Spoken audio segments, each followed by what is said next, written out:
지난 주중에 있었던 10월 31일은 세상에서는 할로윈이다 뭐다 떠들썩하지만요. 그런데 우리 기독교인에게는 종교개혁이 일어났던 날로서 아주 의미 있는 날이었죠. 그러니까 지금으로부터 507년 전인 1517년 10월 31일에 마틴 루터가 당시 로마 교회의 교리적 타락과 면죄부 발행에 반대해서 비텐베르그 성당에 95개조 반박문을 딱 붙이잖아요.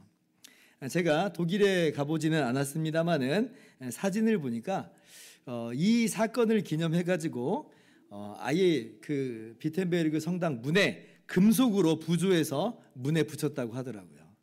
이제 기념한 이제 모습이에요. 이때로부터 우리 개신교가 아드 폰테스, 그러니까 근원으로 돌아가자, 성경으로 돌아가자 하면서 출발했다고 해도 이제 과언이 아닌데요. 그런데 그 과정은 결코 순탄하지만은 않았습니다. 루터가 종교개혁을 주도하기 100년 전에 그때 이미 성경으로 돌아가자 했던 그러한 종교개혁자들이 있었어요. 그런데 체코의 얀 후스라고 하는 종교개혁자는 화형당해가지고 순교를 당하기도 하고, 그리고 얀 후스에게 영향을 끼쳤다라고 알려진 영국의 위클리프라고 하는 종교개혁자는 이미 죽은 지 30년이 지났는데, 근데 후스가 화형당할 때 함께 이단으로 정죄돼 가지고 그 시신을 관에서 꺼내 가지고 다시 화형을 해버립니다. 그 정도로 이제 핍박을 당했던 그런 시절이 있었어요. 그때로부터 루터가 이제 활동했던 시기는 100년이 지난 시기였습니다만은, 그러나 루터 당시에도 마찬가지의 위협이 도사리고 있었다는 걸 제가 말씀드리는 거예요. 루터의 책이 다 불태워지고요. 그리고 루터는 로마 교황으로부터 파문당합니다. 그러나 루터는 그 위협에 굴복하지 않죠. 오히려 자기를 파문시킨다라고 하는 그 교황의 교서를 불살라버려요. 불태워버리면서 자기의 의지를 분명히 하는 거예요. 우리가 조금 전에 함께 불렀던 내주는 강한 성이요, 찬송가 585장 우리가 함께 불렀는데, 이 곡을 누가 썼냐면 종교개혁자인 마틴 루터가 작사 작곡을 했습니다. 그래서 그때 당시가 어떠한 시대적 배경이었는지를 우리가 생각해 본다면 그 찬양 가사의 내용이 조금 좀 다르게 다가오죠.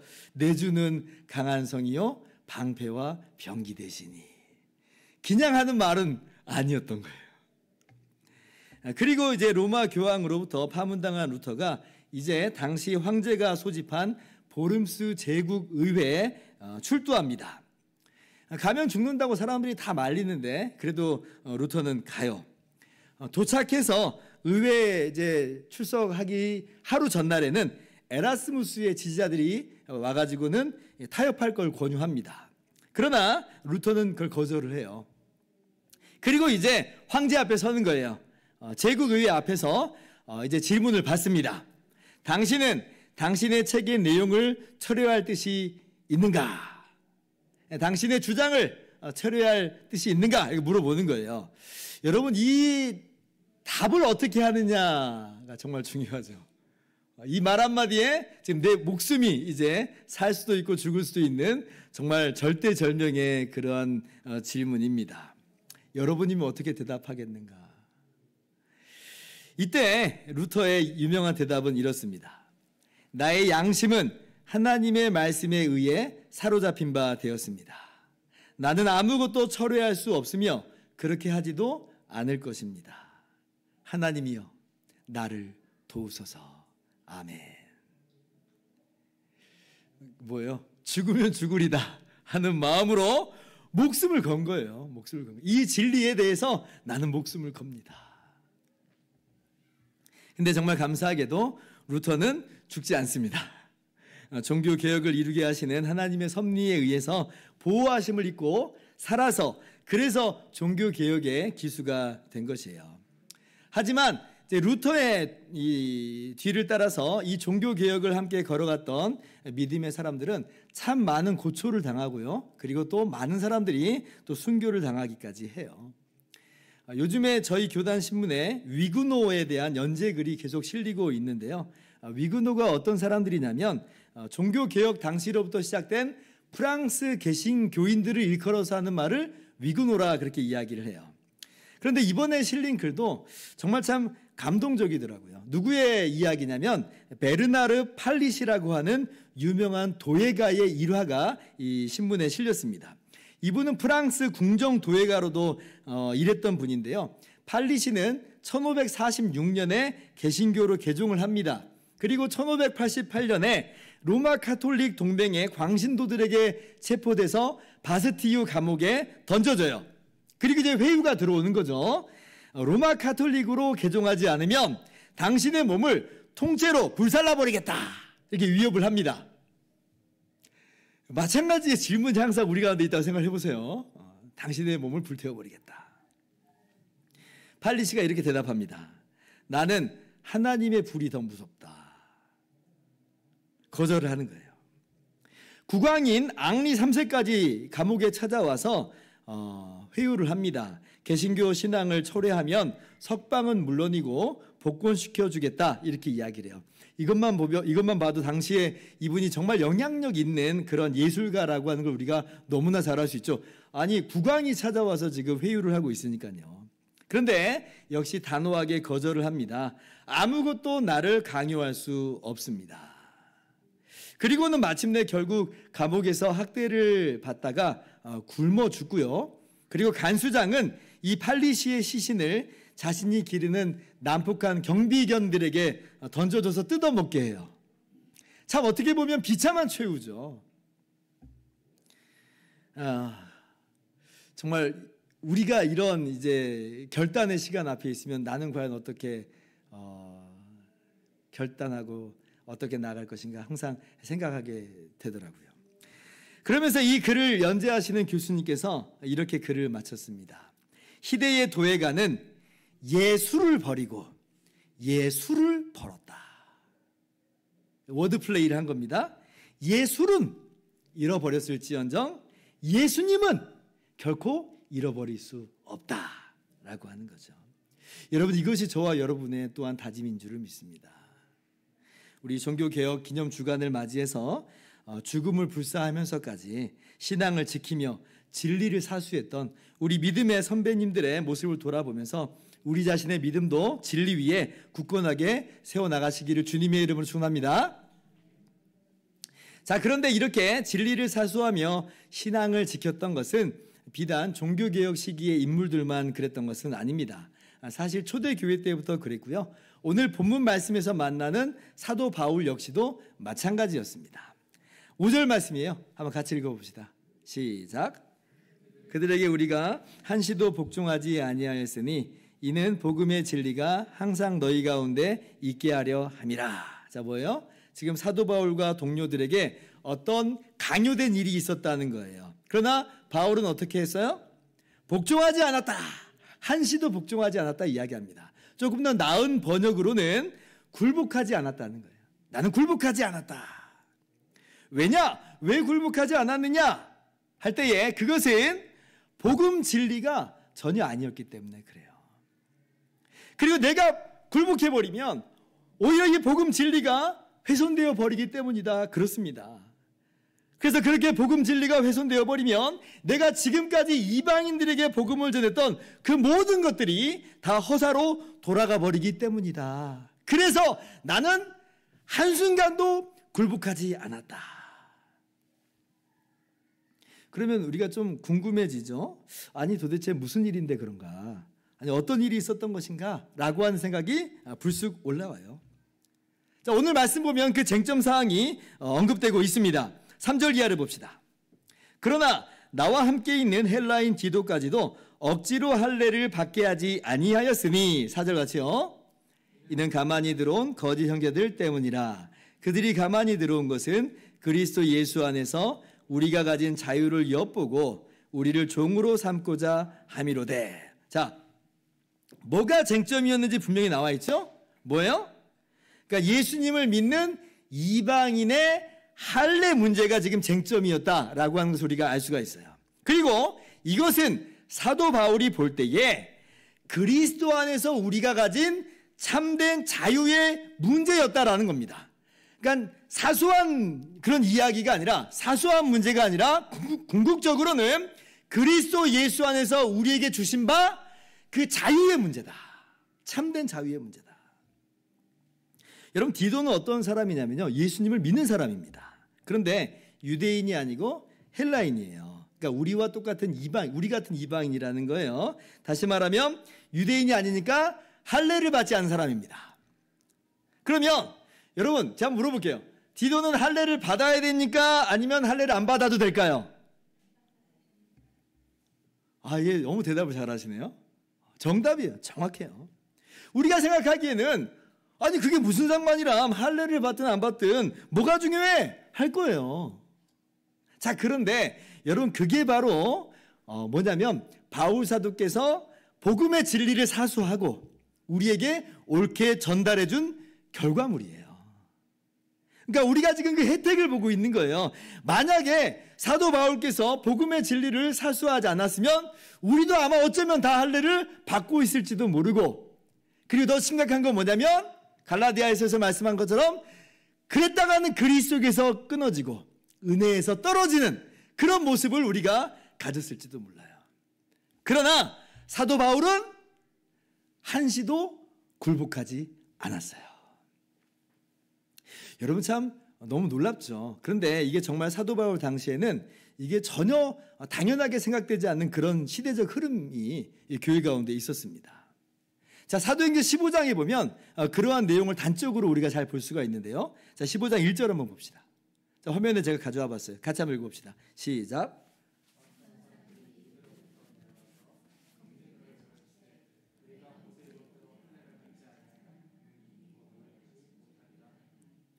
뭐라고요? 너희가 모세의 법대로 할례를 받지 아니하면 능히 구원을 받지 못하리라. 세상에 이런 말을 공공연하게 했다니까요. 그러니까 이방인들, 니네들 지금 예수님 믿고 있긴 한데 그건 정말 잘하고 있는데, 근데 그걸로만은 안 돼. 할례를 받아서 유대인으로 개종까지 해야, 그래야 진짜 기독교인이 되는 거고 진짜 제대로 구원받는 거야 라고 말하고 있는 거예요. 여러분, 할례가 뭐냐면요, 유대인이라고 하는 증표입니다. 그러니까 유대인이라고 하는 증표를 자기 살의 일종의 표시를 한 거예요. 그래서 이방인들에게 할례를 받으라고 한 것은 무슨 말이냐면 니들 유대인으로 개종하라는 거예요. 그러니까 이 사람들에게는 지금 기독교가 뭐냐면, 기독교는 다름 아니라 진정으로 회복된 유대교예요. 그들에게 있어서 기독교는 진정으로 회복된 유대교. 유대교인 거지 유대교와 별개의 어떠한 신앙은 아니라는 거죠. 예수님 믿는다고 해서 막 아무나 막 들어올 수 있는 그러한 것은 아니었다라고 하는 거예요. 그래서 5절 말씀도 보면, 자 보세요. 바리새파 중에 어떤 믿는 사람들이 일어나 말하되 이방인에게 할례를 행하고 모세의 율법을 지키라 명하는 것이 마땅하다 하니라. 예수님 믿는 이방인들에게 할례를 행하게 하라는 거예요. 그래서 유대인으로서 율법을 지키게 하라는 겁니다. 여러분, 이게 지금 예수님을 전혀 안 믿는 유대인들이 하는 말이 아니에요. 어떤 믿는 사람들이 말한다 그러잖아요. 예수님 믿는 사람들인데 그 유대인들 믿는 사람들 중에서 어떤 사람들이 지금 할례도 받아야 되고 율법도 지켜야 된다. 그래야지 구원받는다. 그래서 이 문제는요, 결코 사소한 문제가 아니었고 초대교회 때 굉장히 첨예한 이슈로 올라오게 됩니다. 그리고 이것 때문에 예루살렘에서 교회 회의가 있게 돼요. 그게 바로 사도행전 15장의 내용이에요. 그 사도행전 15장에 나오는 그 교회 회의는 교회 역사상 기록으로 나온 최초의 회의예요. 그리고 성경에 기록된 것으로는 유일한 교회 회의입니다. 그러니까 정말 중요한 내용이에요. 그냥 사소하게 넘어갈 수 있는 그런 내용이 아니라라고 하는 겁니다. 그래서 그 회의에서 어떻게 판단을 하고 있느냐에 따라서 교회가 진리 안에서 바르게 가느냐 아니면 전혀 엉뚱한 길을 가게 되느냐, 그렇게 결판나게 되는 그런 상황이었던 것입니다. 만약 그때 교회가 진리에서 벗어나서 잘못된 그런 판단을 해버렸으면 어쩌면 우리 뭐 하고 있다고요? 지금 다 할례를 받고 있다고요. 그리스도에게서 끊어지고 은혜에서 떨어진 자가 되어버린다라고 하는 거예요. 그런데 감사하게도 교회가 진리 안에서 바르게 판단을 합니다. 그리고 이때 안디옥 교회 대표로 이 예루살렘 교회 회의에 참석한 사람이 누구냐면 바로 사도 바울이에요. 오늘 본문 갈라디아서 2장 1절의 그 배경 중에 하나로 그렇게 추측되는 내용이 바로 이 사도행전 15장의 교회 회의입니다. 근데 뭐 그렇지 않을지라도 내용적으로는 똑같은 내용이에요. 똑같이 지금 할례 문제가 언급되고 있는 거고 그 본질로서 율법 문제가 구원의 문제로서 지금 이야기되고 있는 그 상황인 거죠. 뭐 같은 사건이든 아니든지 간에 사도 바울은 뭐예요? 단 한순간도 진리를 타협하거나 양보하지 않았다는 거예요. 오늘 말씀 뭐라고 그래요? 디도에게 억지로 할례를 받게 하지 않잖아요. 한시라도 복종하지 않았다. 분명하게 말해요. 사실 갈라디아서 전체 내용이 그겁니다. 이 복음 진리를 타협하거나 양보할 수 없는 복음 진리로 우뚝 세우고 있고 그것을 편지로 갈라디아 지역 교회에게 그렇게 전해주고 있는 거예요.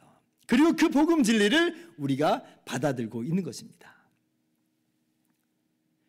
목사님, 근데 실례되는 질문인데요. 근데 제가 사도행전 16장 보면 사도 바울이 디모데에게는 할례를 받게 하던데요. 그건 어떻게 된 건가요?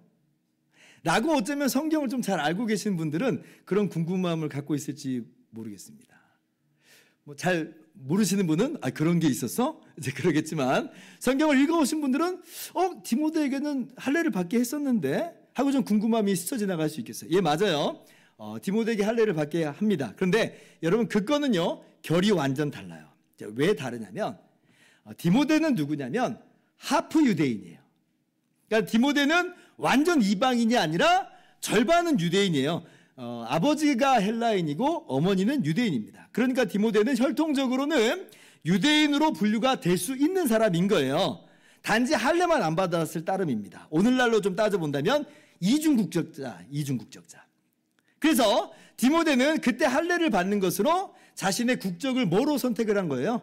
유대인으로 선택을 한 것입니다. 그리고 그렇게 유대인으로서 국적을 선택한다라고 하는 그 이유도 뭐냐면 지금 디모데가 바울과 함께 전도 여행을 이제 떠나게 되는 상황이거든요. 그런데 이제 바울의 전도 정책 중에 하나가 뭐냐면 항상 가는 곳마다 유대인의 회당에 들어가서 유대인에게 복음을 전하는 것을 우선으로 합니다. 왜냐하면 바울 자신이 유대인이니까 동족에 대한 애틋한 마음이 있었던 거예요. 그런데 이제 유대인의 회당에 가서 복음을 전해야 되는데 디모데가 할례를 받지 않으면 회당에 들어올 수가 없어요.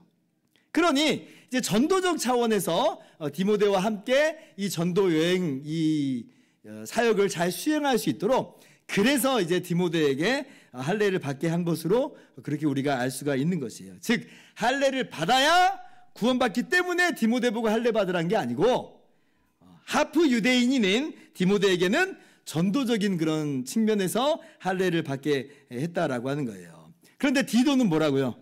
하프 유대인이 아니고 완전 이방인이에요. 그러니까 뭐 할례를 받을 필요도 이유도 없는 거예요. 유대인 선교를 할 것도 아닌데 근데 만약에 디도가 할례를 받는다면 그러면 그것을 왜 받는 거냐? 라고 물어볼 수가 있어요. 그 저희를 의심해 볼 수 있다는 거죠. 자, 그렇다면 오늘 말씀이 이 시대를 살아가는 우리들에게 어떤 의미가 있는지를 이제 생각을 한번 해봅시다. 자칫 오늘 말씀을 할례 자체 문제로만 생각을 해버린다면 이건 뭐 우리하고 뭐 별 상관없는 그런 이야기로 들릴 수 있을 것 같아요. 왜냐하면 우리 중 누구도 뭐 지금 구원받기 위해서 할례 받는 사람 없고 또 구원받기 위해서 반드시 할례를 받아야 된다. 율법을 지켜야 된다. 그렇게 말하는 사람도 우리 주변에 찾아볼 수 없거든요. 무슨 유대인들이 많이 사는 동네이면 모를까? 지금 우리나라는 그런 나라가 아니거든요. 그러니까 오늘 내용이 그냥 먼 나라 이야기, 딴 나라 이야기처럼 들리기 쉽다는 것이에요. 자, 그런데 사도 바울께서는 이 할례 문제가 근본적으로 어떤 문제라고 말씀하세요? 어떤 문제임을 간파했어요? 아까 4절에 이 문제는 단순한 할례 문제가 아니라 그리스도 예수 안에서 우리가 가진 참 자유의 문제다. 바로 거기에 결부되어 있다라고 말씀을 했지요. 그렇게 본다면 사실 오늘날도 할례를 이야기하지 않더라도 그리스도 예수 안에서 우리에게 주신 바 참된 자유를 회방하는 사람들이 우리 주변에도 참 많다라고 하는 것을 우리가 기억할 필요가 있습니다. 그러니까 먼 나라 이야기만이 아니라 사실은 우리 주변에서 쉽게 우리가 맞닥뜨리고 만나는 그런 문제라 하는 거예요. 대표적으로 누가 그렇게 이 복음 진리를 회방하고 있느냐라고 할 때 로마 카톨릭이 그렇습니다. 그리고 또 행위 구원을 이야기하는 여러 이단과 여러 사상들도 마찬가지예요. 여러분, 사람들은 일반적으로 종교개혁을 어떻게 이해하냐면 그때 당시에 로마 카톨릭의 윤리적 타락과 부패에서 그걸 개혁하자고 시작된 운동으로 그렇게 생각하는 그런 경향들이 있습니다. 물론 당시 로마 카톨릭의 윤리적 타락과 부패는 심각했습니다. 성직이 매매됐고 또 그리고 돈을 걷어들이기 위한 수단으로 메시지가 그렇게 전파가 됐어요. 사제들의 성추문 문제도 작은 문제가 아니었습니다. 그러나 여러분, 그건 핵심이 아니었어요. 종교개혁의 핵심은 그런 게 아닙니다. 종교개혁자 루터의 외침은 뭐냐면 선원 개개인에 대한 견책이 아니었고 지금 배 자체를 반대한 거예요. 잘못되어 가고 있는 배 자체를 반대한 것이지 그 안에 탑승해 있는 선원 문제를 단순히 다루고 있는 게 아니라라고 하는 거죠. 루터가 이렇게 말합니다. 다른 사람들은 삶을 공격했다. 나는 교리를 공격했다. 이렇게 얘기해요. 교리 문제라는 거예요. 중세 로마 카톨릭의 악패가 아니라 보다 근본적인 복음이 악용되고 있다. 복음이 왜곡되고 있다. 라고 하면서 로마 카톨릭의 잘못된 신학과 잘못된 교리를 공격합니다. 그러니까 이 교황청과 관련된 지도력과 윤리의 문제를 넘어서 있는 거예요. 복음과 관련된 교리 문제에 집중을 합니다. 그러면 구체적으로 뭐가 문제였는가? 몇 가지가 있는데요. 그중에 대표적인 그리고 아주 치명적인 문제가 있어요. 그게 뭐냐면 로마 카톨릭의 사상은 이렇습니다. 예수님을 믿을 때에 우리에게 예수님의 의가 주입된다라고 하는 사상이에요. 그래서 우리가 의롭게 되었다는 것입니다.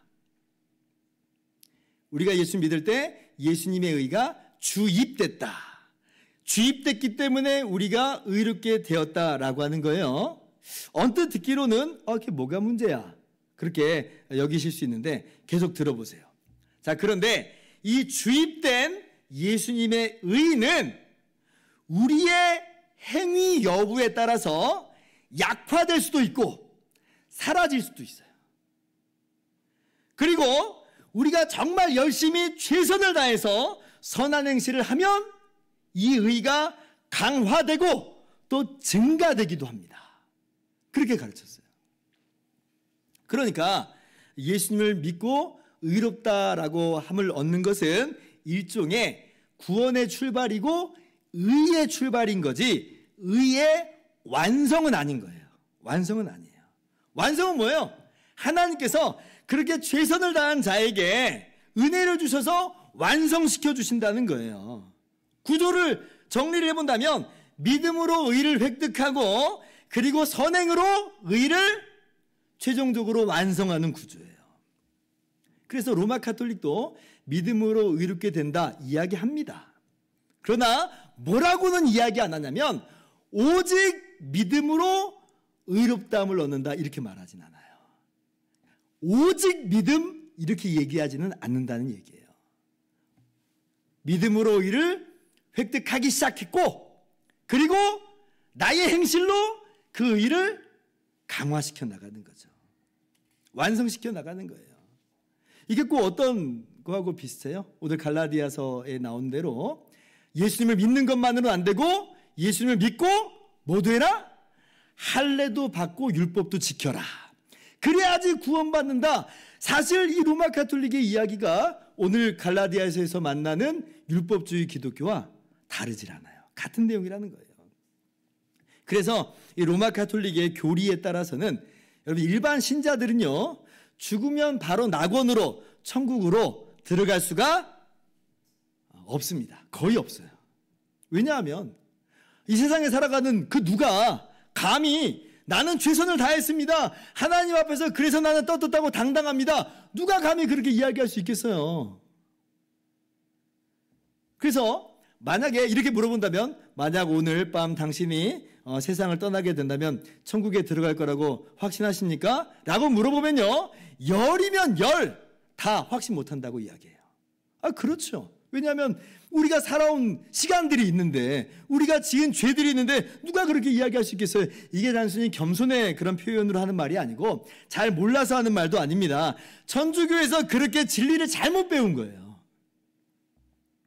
누구 정도 돼야 천국으로 들어가느냐?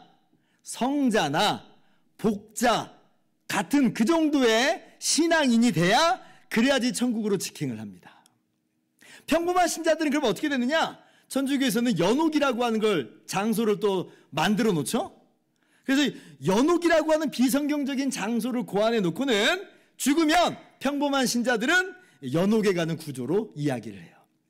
그래서 연옥에 가가지고 정말 오랜 기간 동안 자신의 죄값을 다 치르고 그 다음에서야 천국에 갈 수 있다, 이렇게 가르쳐요.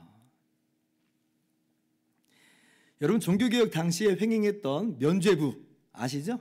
혹은 면벌부라고도 하는데, 이 면죄부가 그래서 나온 겁니다.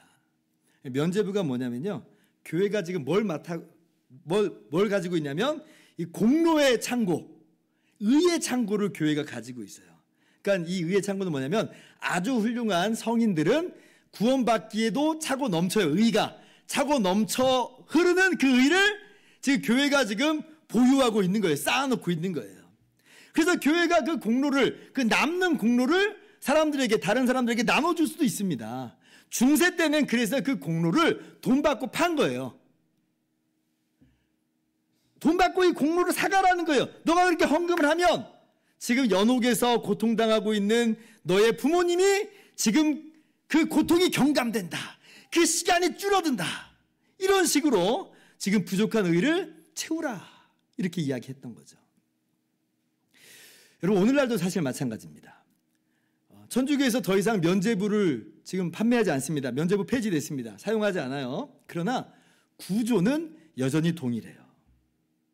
우리 어떻게 살아요? 정말 살다 보면 죄 짓고 넘어지고 그렇죠. 그러면 보세요. 아까 예수 믿음으로 주님의 의가, 그리스도의 의가 주입됐다고 그랬어요. 주입.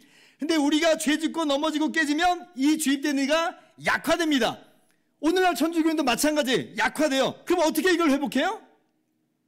몇 가지 방법을 써야 돼요. 그 중에 하나는 뭐냐면, 우리가 성찬이라고 하는, 천주교식으로는 영성채라고 하는데, 영성채를 먹으면 좀 회복돼요.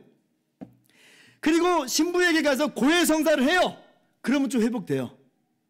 그리고 때로는 신부가 고해성사 중에 이것저것 하라고 시킵니다.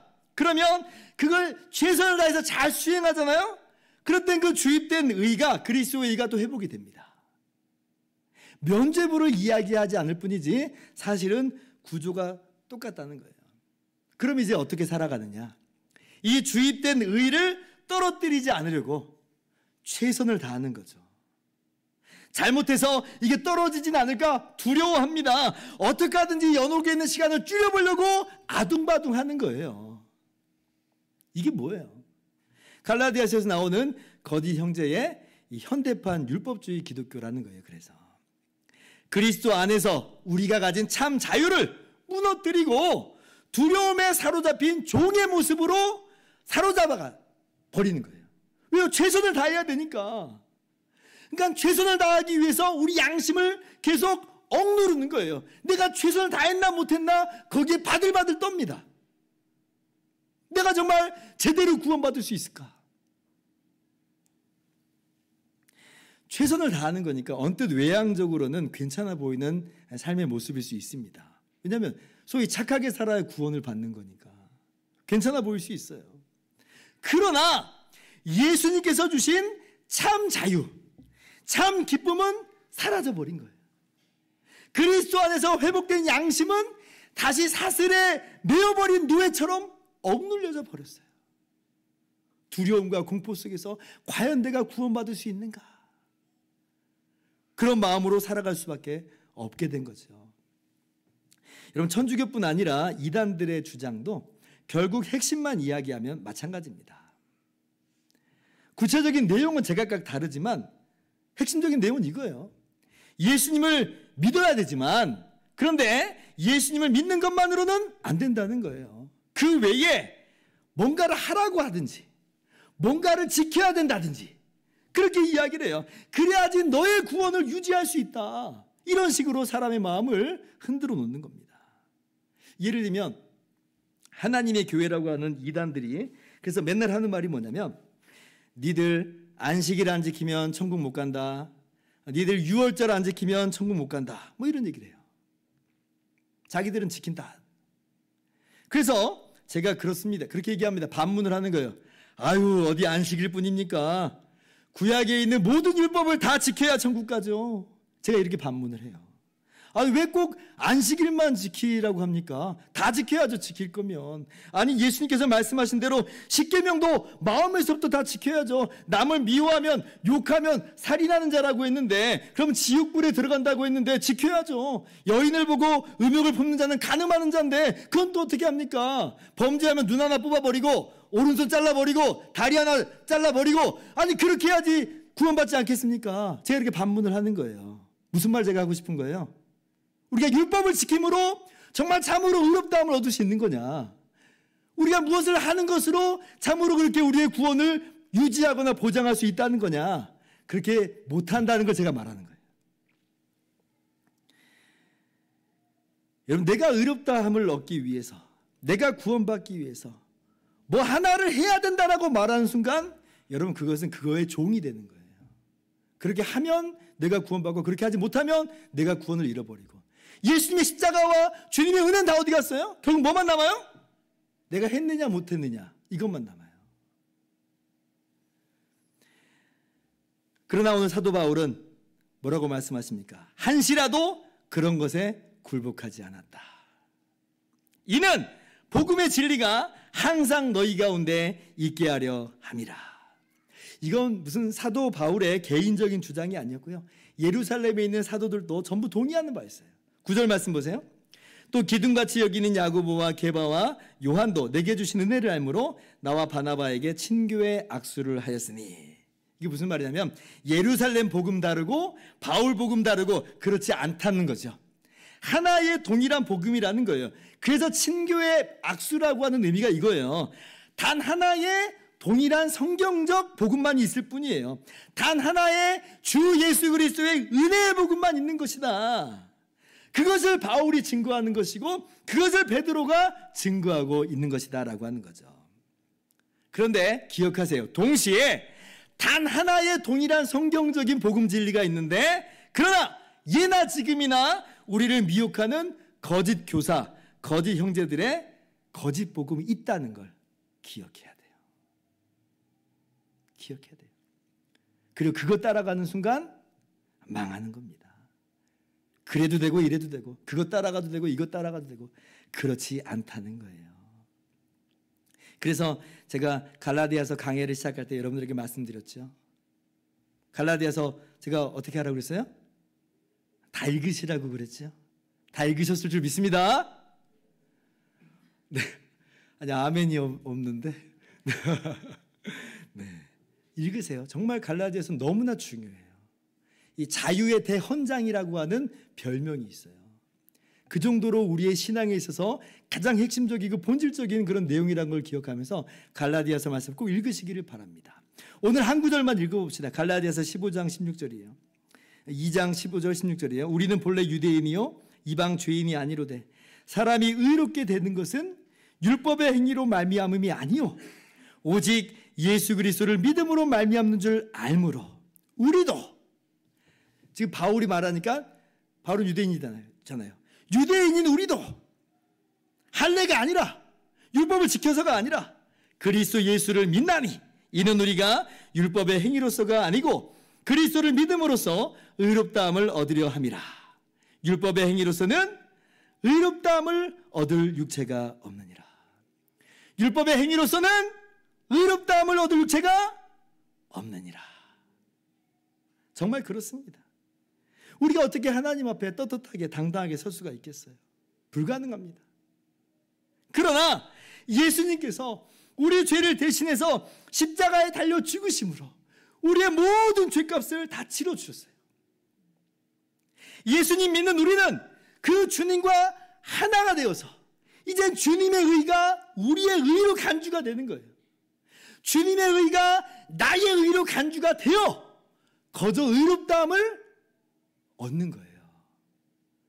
우리 때문에가 아니라 우리와 하나가 되어주신 주님의 의 때문입니다. 그러니까 이게 뭐예요? 은혜예요. 은혜. 오직 은혜예요. 우리는 오직 믿음으로 이 은혜를 누리는 거죠. 여러분 믿으시기 바랍니다. 더 자세한 내용은 또 다음 주에 한 번 더 나누도록 하겠습니다. 이제 말씀을 마칩니다. 오늘 그래서 말씀을 이렇게 적용하시기를 바랍니다.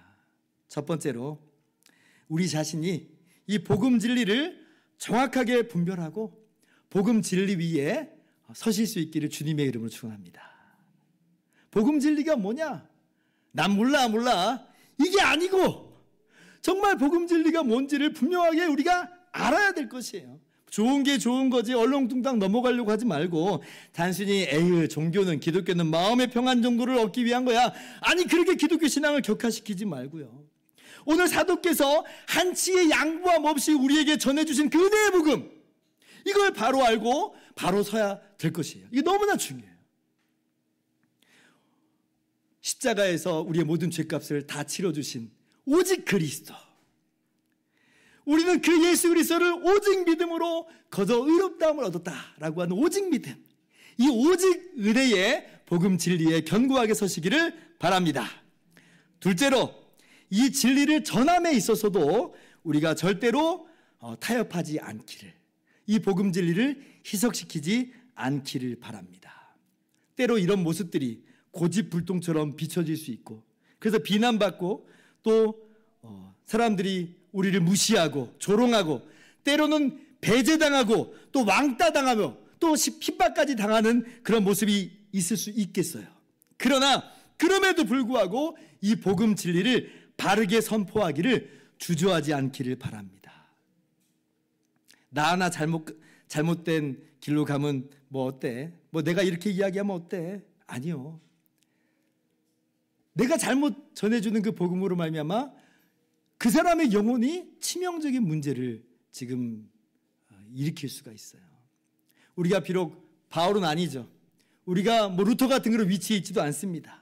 그러나 우리에게도 복음이 전해졌고 우리도 이 복음을 누군가에게 나눠주는 그런 사람으로 섰을진데, 타협하지 말고 희석시키지 말고 오직 예수 그리스도의 은혜의 복음을 복음답게 바르게 증거하시는 저와 여러분 되기를 주님의 이름으로 축원합니다.